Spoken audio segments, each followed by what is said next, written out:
अरे साया उलाट के सट सट मार चढ़ी पहिरले नईखी। अरे साया उलाट के सट सट मार चढ़ी पहिरले नईखी। अरे राते कमर देला तोरा ए बाबा झका झोरा ए बाबा कमरिया में पीर बड़ी जोर ए बाबा कमरिया में पीर बड़ी जोर ए बाबा। बच्चिया अब सिखा दो तोहरा से बाबा पसंद भइलन समझ गेलू एकदम खुश कर देलू। हमके इतना जादू तो ना भूत मंत्र सिखा दो ना अपन छिना सास के ओजे बेवा दे अपन है कानी अंगुरी पकड़ के घच घच ना चाहिए। अब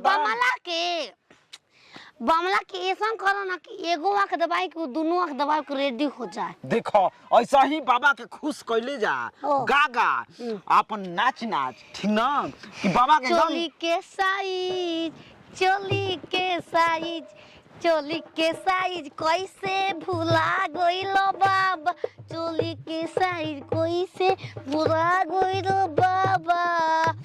अरे पपला पिटावाई लतेल उठाई आ गामे गामे रहर रहर गार मारवाई।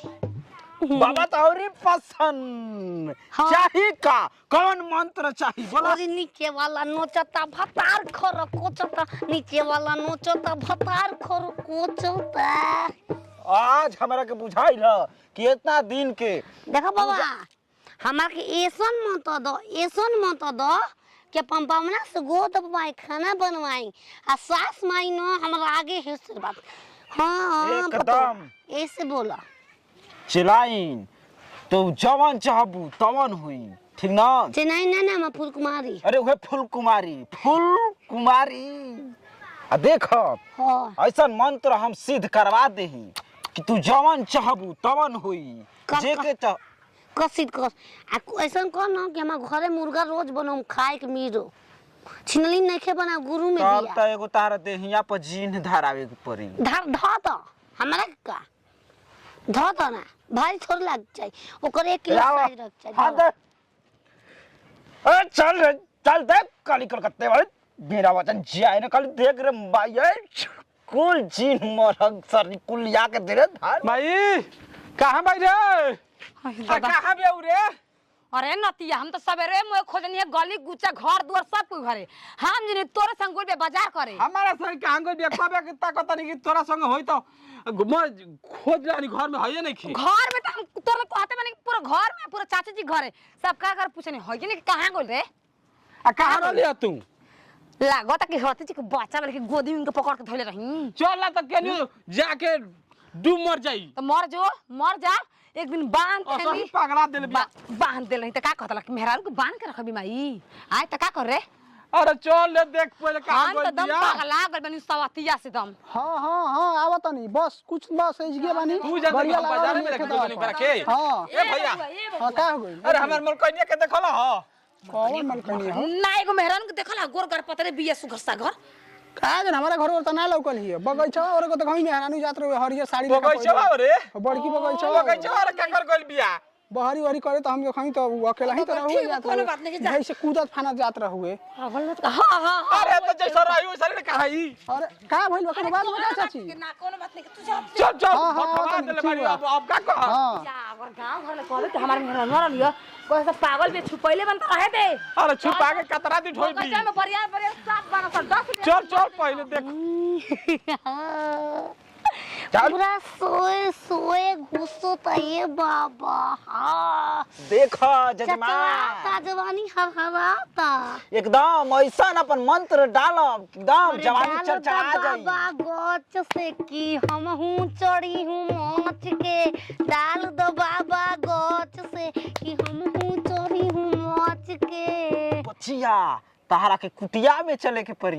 कुटी में का करो हम ना मुर्गा के पीस ना खानी ओहि जे अपन मंत्र सिद्ध क के तहरा में डालम को गुटिया आय को अरे गुटिया कुटिया ना हाँ। अपन मंत्र सिद्ध क के आ पूरा मंत्र डालम एकदम अरे जादू मंत्र छू देवा छुई गाय फटा ताकि मुंह ठीक बनू। अरे कुकर में पानी हल्दी मनकदार पड़ल बा। हमारा बाबा जी के गोला में दुगो माल पड़ल बा। हमारा बाबा के हिस्सा में बचिया तोहरे लेखा जजमानी का आज रे हमके मिलबे ना कई। तनी देखो ना हमार चुत्तर पर कगो तिल बा। कुटिया धर कुटिया ये कई गो तिल ए ना आम गिन के देखो मन उगार के देखो ना एकदम जवानी चढ़ा जाई। कुटिया धर कुटिया ना मोहतरवा सिद्धवर बकिन अबे उमच के देखी पिछवा आइल भी। अबे का कुटिया में चलबू तब ना।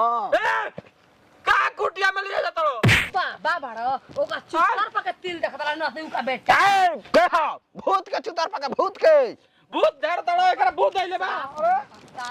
का आज भाई हेने रख मैं खोद का हा गुनी हेने। अरे सासू जी तूने मेरी कदर न जानी।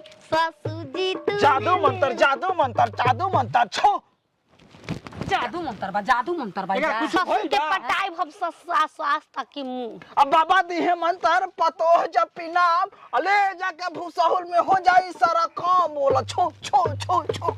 हाय ई कौन छरवैया हरे ई मंतर कौन हरे दोकरवा बाबा ए बाबा बाबा काबा बाबा ना तोरा का भइल बा रे ई साधु कहाँ ना जी ई हो? सवाधु बा। अबे जा तारो पे एगो मंतर मारब की जवानी खखड़िया जाई। ए खाली मां तो सास मां के देखल चाहती से करे तो निक लागी। जवानी खा करम ना हो खाली तू ही बगल में के पोक मारवा छिनरो ए का कर देले पोक मैं मार कर दला एकरा के ले जाके उन्हें गंगा जी गवा दी। जब जावे ना केहू ना लोके ला जनते वाला हमरा ए के बाबा जान तरे काहे जे काहे अकेले में बाना काहे ने गांव में हम बताई काहे खाती बानी। ई अरे चिड़िया कहत ना के बताओ। जवानी हमर तोहरे करनवा ओ रहनवा देता राजा जी चोली के खजनवा ओ रहनवा दे देता राजा जी। अरे जातारा बनवला चुमा लेके गइला गाल में तब तारा चिंता नहीं के बानी कौन हाल में। बाबा वाला जन काम वाला तवन कर है हम नहीं खेगात हमारा पजीन बाजीन एकदम छिड़ा बाबा हवा का तू ए बाबा हो नीचवे का जाने खोदता ऊपर आनो चता। तोरा के नोचता चल घर तोरा के इधर बता का दे दिला सस माई। इधर मंत्र था इधर ले चल के चल चल घर ए बाबा खूब दुब्बी ले लेलस। खुद पूरी घर पागल हिया ए बाबा को बजे आई कबो चलो ना बेटा बारे लगम चल साजी के साजी के आया बाप रे बाप पैसा नहीं कुल जजमानी का खाली 2-4 गो मिल जाओ तो हई बिन बियाहे बाबा की जिंदगी कितना सुकून से कटी। हाँ मैं मंत्र सिद्ध कर देबो हने लोग पर बम बम भोली।